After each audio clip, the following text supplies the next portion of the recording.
महाराष्ट्र शासनाकडून अनुसूचित जाती जमातींच्या उपवर्गीकरणाच्या प्रक्रियेस विरोध दर्शवत आरक्षण उपवर्गीकरण विरोधी कृती समिती अमरावतीच्या वतीने बुधवारी भव्य संयुक्त महामोर्चाचे आयोजन करण्यात आले।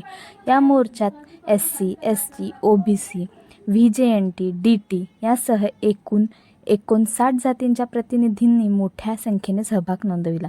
मोर्चा दरम्यान अनुसूचित जातींच्या उपवर्गीकरणाची प्रक्रिया तात्काळ रद्द करा, न्यायमूर्ती अनंत बदर समितीचा अहवाल सार्वजनिक करा, शासकीय नोकऱ्यातील मागासवर्गीयांचा अनुच्छेद भरा, पदोन्नतीतील आरक्षण लागू करा, जातीनिहाय जनगणना करा, तसेच SC, ST व OBCंना क्रीमी लेअरची अट लागू करू नका, अशा विविध मागण्या करण्यात आल्या।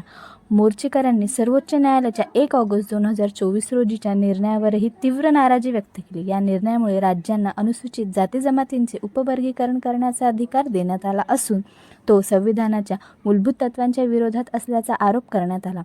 याच निर्णयाच्या पार्श्वभूमीवर राज्य शासनाने स्थापन केलेली न्यायमूर्ती अनंत बदर समिती ही देखील संविधानाविरुद्ध व बेकायदेशीर असल्याचा दावा आंदोलकांनी केला।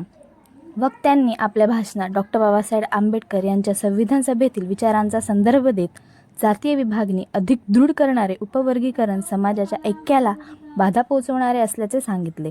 उपवर्गीकरणामुळे कोणत्याही समाज घटकाचा वास्तविक विकास होणार नसून समाजात नवीन भेद निर्माण होतील, अशी भूमिका त्यांनी मांडली। दुपारी 12 वाजता सुरू झालेल्या या महामोर्चामध्ये जिल्ह्यासह राज्यातील विविध भागातून आलेले हजारो नागरिकांना सहभाग घेतला। हातात फलक, बॅनर आणि संविधानाच्या प्रती घेऊन आंदोलकांनी शासनाच्या धोरणाविरुद्ध घोषणाबाजी केली। शहरातील प्रमुख मार्गांवरून मोर्चा काढण्यात आला असून प्रशासनाला निवेदनही सादर करण्यात आले।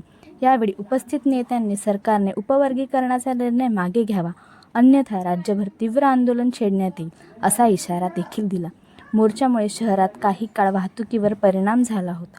कायदा व सुव्यवस्था राखण्यासाठी पोलिसांचा मोठा बंदोबस्त तैनात करण्यात आला होता।